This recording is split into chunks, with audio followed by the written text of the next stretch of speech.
Hello friends, எல்லாரும் எப்படி இருக்கீங்க? இன்றைக்கி நம்ம வீடியோவில் சாக்லேட் ரெசிபி தான் பார்க்க போகிறோம். ரொம்ப ஈஸியாக எல்லாருக்கும் ரொம்பவே பிடிக்கக்கூடிய வகையில் இந்த சாக்லேட் இருக்கும். வாங்க வீட்லேயே சாக்லேட் எப்படி செய்கிறதுன்னு பார்க்கலாம். கொஞ்சம் சின்னதாக இருக்கிற மாதிரி ஒரு தேங்காய் எடுத்திருக்கேன். இந்த தேங்காய் மேலே இருக்கிற அந்த ப்ரௌன் கலர் எல்லாத்தையும் எடுத்துட்டு நல்லா வெள்ளையாக நான் தேங்காவை இந்த மாதிரி கொஞ்சம் கட் பண்ணி எடுத்து வச்சுருக்கேன். இப்போ இதை மிக்சியில் போட்டு நல்லா நைஸாக அரைச்சி எடுத்துக்கலாம். தேங்காய் வந்து இந்த மாதிரி நல்லா நைஸாக இருக்கிற மாதிரி அரைச்சி எடுத்துக்கோங்க. ரொம்ப பொடியாக இருக்கணும். ஸ்டவ்வை பற்ற வச்சுக்கிட்டு ஸ்டவ் மேலே ஒரு கடாய் வச்சுருக்கேன். நல்லா அடிப்பிடிக்காத மாதிரி நல்லா கனமாக இருக்கிற ஒரு பாத்திரம் எடுத்துக்கோங்க. இப்போ இந்த கடாயில் வந்து நான் அரைச்சி வச்சுருக்கிற தேங்காவை சேர்த்துக்கிறேன்.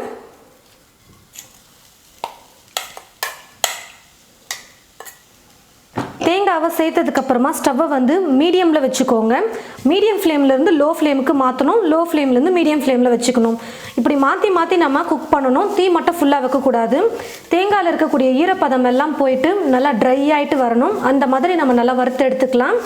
கடையிலலாம் வந்து பார்த்திங்கன்னா ரெடிமேடே கிடைக்குது, டெசிகேட்டட் கோகோனட் பவுடர்னு. அதை கூட நீங்கள் வாங்கி யூஸ் பண்ணிக்கலாம். நம்ம வந்து வீட்டிலேயே ஃப்ரெஷ்ஷாக ரெடி பண்ணிக்கலாம். அது ஒரு எக்ஸ்ட்ரா ஒரு 10லேருந்து 15 நிமிஷம் ஆகும், அவ்வளோதான். தேங்காவோட கலர் வந்து மாறக்கூடாது. நம்ம தீ ஃபுல்லாக வச்சோம்னா கலர் வந்து சீக்கிரமாக மாறிடும், ஆனால் ட்ரை ஆகவே ஆகாது. அதனால் மீடியம் ஃப்ளேமில் இல்லை லோ ஃப்ளேமில் வச்சுக்கிட்டே நம்ம தேங்காவோட கலர் மாறாமல் ஈரமெல்லாம் போகிற அளவுக்கு ட்ரையாக வறுத்துக்கலாம்.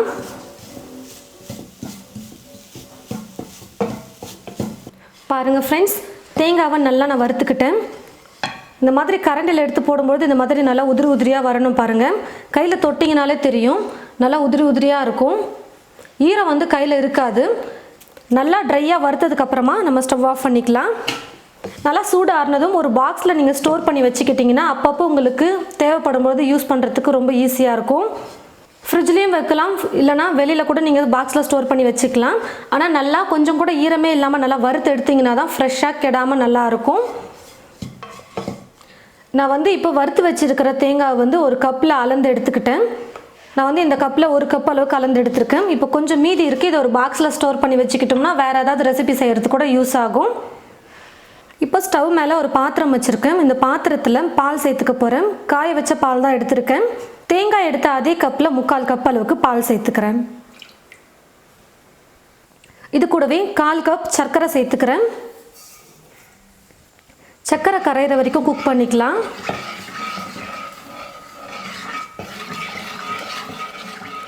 சர்க்கரை நல்லா கரைஞ்சிடுச்சு. இப்போது தேங்காய் வந்து சேர்த்துக்கிறேன். சர்க்கரை வந்து நான் கம்மியாக தான் சேர்த்துருக்கேன். ஏன்னா குட்டீஸ்க்கெல்லாம் கொடுக்கறதுக்கு ரொம்ப ஸ்வீட் வேணாம், கொஞ்சம் லைட்டாக இருந்தால் நல்லா இருக்குன்றதுனால கம்மியாக சர்க்கரை சேர்த்துருக்கேன்.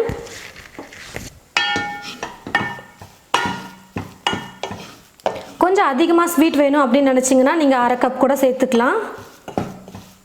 தேங்காய் சேர்த்ததுக்கப்புறமா 2லேருந்து 3 நிமிஷத்துக்கு நல்லா குக் பண்ணிக்கலாம். ஸ்டவ்வை வந்து மீடியம் ஃப்ளேமில் வச்சுக்கிட்டே குக் பண்ணிக்கலாம். பாருங்கள் ஃப்ரெண்ட்ஸ், 2-3 நிமிஷத்துக்கு நல்லா நான் வதக்கிக்கிட்டேன். கடைசியாக இது கூட பாதாம் வந்து 5 எடுத்து துருவி வச்சுருக்கேன். இப்போ இந்த பாதாமை சேர்த்துக்கிறேன். நீங்கள் வெறும் பாதாம் மட்டும் இல்லாமல் முந்திரி, பிஸ்தா எது வேணாலும் சேர்த்துக்கலாம், உங்களோட விருப்பம்தான். கிட்ஸுக்கெல்லாம் கொடுக்கும்போது இந்த மாதிரி கொஞ்சம் ட்ரை ஃப்ரூட்ஸ்லாம் சேர்த்து நம்ம கொடுக்கும்போது நல்லா ஹெல்த்தியாக இருக்கும், சாப்பிடும்போது சூப்பராக இருக்கும். பாதாம் சேர்த்து நல்லா மிக்ஸ் பண்ணதுக்கப்புறமா ஸ்டவ் ஆஃப் பண்ணிக்கிறேன். கையில் தொடுற அளவுக்கு கொஞ்சம் சூடு ஆறட்டும். ரெடி பண்ணியிருக்கிற தேங்காய் கையில் தொடுற அளவுக்கு சூடு வந்து நல்லா ஆறிடுச்சு. இப்போ இந்த தேங்காவை கொஞ்சம் கொஞ்சமாக எடுத்து நம்ம உருண்டை பிடிச்சிக்கலாம்.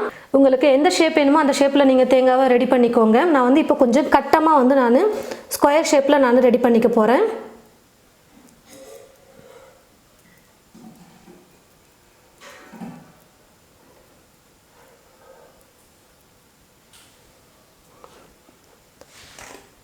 இந்த மாதிரி சின்ன சின்னதாக நான் எல்லா தேங்காவையும் ரெடி பண்ணி ஒரு பிளேட்டில் வச்சுக்கிறேன். ஒரு பிளேட்டில் வந்து நான் பட்டர் ஷீட் போட்டு வச்சுருக்கேன். பட்டர் ஷீட் இல்லைன்னா பரவாயில்ல, எண்ணெய் கவர், அப்புறம் நார்மலாக நம்ம கடையிலலாம் பொருள் வாங்கினோம்னா ஒரு கவர் கொடுப்பாங்க பார்த்தீங்களா, மைக்கா கவர், அது கூட நீங்கள் யூஸ் பண்ணிக்கலாம். இந்த மாதிரி ஒரு பிளேட்டில் பட்டர் ஷீட் போட்டு ரெடி பண்ணி வச்சுக்கிறேன் எல்லாத்தையும். பாருங்கள் ஃப்ரெண்ட்ஸ், எல்லா தேங்காவையும் இந்த மாதிரி சின்ன சின்னதாக நான் வந்து ரெடி பண்ணி எடுத்து வச்சுக்கிட்டேன். இப்போ இதை வந்து ஃப்ரிட்ஜில் வச்சிடலாம். ஃப்ரீசரில் வந்து ஒரு 15 நிமிஷம் இருக்கட்டும். ஒரு கப் எடுத்துக்கோங்க. இந்த கப்பில் வந்து சாக்லேட் சேர்த்துக்கலாம். நான் வந்து டைரி மில்க் சாக்லேட் எடுத்திருக்கேன். நட்ஸ்லாம் எதுவும் இல்லாமல் ப்ளைனாக டைரி மில்க் சாக்லேட் எடுத்து வச்சுருக்கேன். உங்ககிட்ட வந்து சாக்லேட்டே இருந்ததுன்னா நீங்கள் அதை யூஸ் பண்ணிக்கலாம். எல்லார்கிட்டையும் வந்து சாக்லேட் க்யூப்ஸ் வந்து இருக்காது. ஆனால் டைரி மில்க் வந்து எல்லாருக்கும் ஈஸியாக கிடைக்கும். அதனால் நான் வந்து டைரி மில்க்கை வச்சு நான் உங்களுக்கு இந்த ஸ்நாக் வந்து செஞ்சு காட்டுறேன். சின்ன சின்னதாக உடச்சி போட்டுக்கலாம். வெளியிலே வச்சிங்கன்னா கொஞ்சம் ஈஸியாக இருக்கும் உருக்கிறதுக்கு, சாக்லேட்டை நம்ம உருக்கி எடுக்கிறதுக்கு. ஒரு பாத்திரத்தில் தண்ணியை வந்து நல்லா கொதிக்க வச்சு எடுத்துருக்கேன். இப்போ இந்த சூடான தண்ணியில் வந்து நான் இந்த சாக்லேட் போட்ட கப்பை வச்சுக்கிறேன். இந்த சூட்லேயே வந்து நம்ம சாக்லேட்டை வந்து உருக்கி எடுத்துக்கணும். ஸ்டவ் மேலே வச்சு நேராலாம் நம்ம எப்போவுமே சாக்லேட்டை வந்து மெல்ட் பண்ணக்கூடாது. இந்த மாதிரி தான் எப்போவுமே சுடு தண்ணியில் தான் நம்ம மெல்ட் பண்ணி எடுக்கணும். கொஞ்ச நேரம் அப்படியே கலந்து கொடுத்துட்டே இருந்தீங்கன்னா சீக்கிரமாக மெல்ட் ஆகிட்டு வந்துடும்.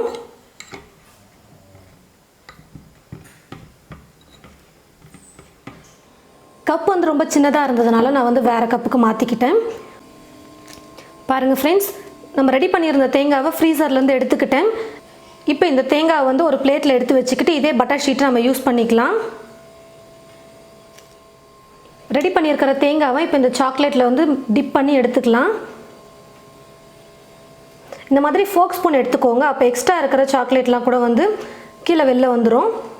இன்னொரு ஸ்பூன் எடுத்துகிட்டு இது மேலே நல்லா ஃபுல்லாக அப்ளை பண்ணி விட்டுருங்க. திருப்பியெல்லாம் எடுக்கிற வேலையே இல்லை. அப்படியே நம்ம தேங்காவை வந்து சாக்லேட்டில் ஃபுல்லாக நல்லா முக்கி எடுத்துட்டோம்னா போதும். ஃபோக் ஸ்பூன் யூஸ் பண்ணுறதுனால எக்ஸ்ட்ரா இருக்கிற சாக்லேட்லாம் கூட வந்துடும் வெளியில்.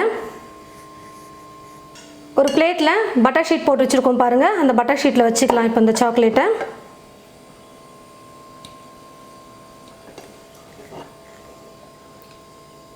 அவ்வளோதான். இதே மாதிரி எல்லாத்தையும் எடுத்து வச்சுக்கலாம்.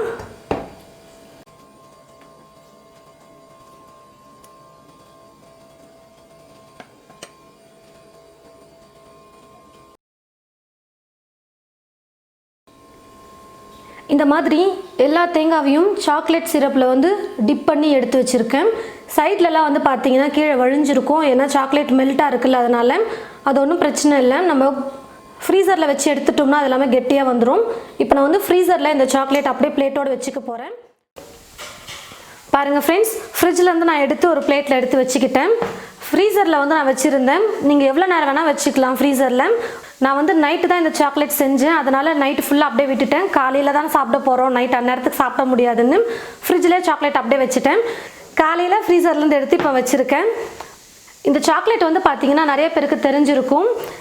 டெசிகேட்டட் கோகோனட் பவுடர் கூட வந்து கண்டென்ஸ்டு மில்க் சேர்த்து மிக்ஸ் பண்ணி செய்வாங்க. நிறைய பேர்கிட்ட வந்து கண்டென்ஸ்டு மில்க் இருக்காது. அதனால் நான் வந்து வீட்டில் இருக்கிற பால் சர்க்கரையை சேர்த்து நான் செஞ்சுருந்தேன். அது மட்டும் இல்லாமல் சாக்லேட் வந்து போட்டு செய்வாங்க. அதாவது ஒரிஜினல் சாக்லேட் க்யூப்ஸ்லாம் இருக்கும் பார்த்தீங்களா, அதை யூஸ் பண்ணி தான் மேலே அந்த கோட்டிங் செய்வாங்க. அதுவும் எல்லாருக்கிட்டையும் இருக்காது. ஆனால் டைரி மில்க் வந்து எல்லா கடையிலையுமே ஈஸியாக கிடைக்கும். நமக்கு அந்த டைரி மில்க் வாங்கிட்டு வந்து நம்ம செய்யலாம். நமக்கு எது ஈஸியாக ரொம்ப கிடைக்குமோ அந்த பொருட்களை வச்சு இப்போ சாக்லேட் ரெடி பண்ணியிருக்கோம். ரொம்ப டேஸ்டியாக சூப்பராக இருக்கும். அதே சமயம் இந்த சாக்லேட் செய்யறதும் ரொம்ப ஈஸி. உள்ள பாதாம், தேங்காய், ஸ்வீட் எல்லாமே இருக்கிறதுனால சாப்பிட ரொம்ப சூப்பராக இருக்கும். ரொம்ப சூப்பராக பாருங்கள், கட் பண்ணும்போது எவ்வளோ நல்லா இருக்குது. மேலே ஒரு கோட்டிங் வந்து சாக்லேட் லேயரும் உள்ள தேங்காயும் பார்க்கவே ரொம்ப சூப்பராக இருக்குது. சாப்பிட்டா இன்னும் நல்லா டேஸ்டியாக இருக்கும். நீங்களும் இது போல் உங்களுடைய வீட்டில் சாக்லேட் செஞ்சு பாருங்கள். செஞ்சு பார்த்துட்டு எப்படி இருக்குன்னு மறக்காமல் கமெண்ட் பாக்ஸில் வந்து கமெண்ட் பண்ணுங்கள். இந்த வீடியோவை மற்றவங்களுக்கும் ஷேர் பண்ணுங்கள். இது போல் நிறைய ரெசிபிஸ் பார்க்க தமிழ் ஃபுட் மசாலா சேனலை மறக்காமல் சப்ஸ்கிரைப் பண்ணிக்கோங்க. கூடவே பக்கத்தில் இருக்கிற பெல் ஐக்கானை கிளிக் பண்ண மறந்துடாதீங்க. தேங்க்யூ.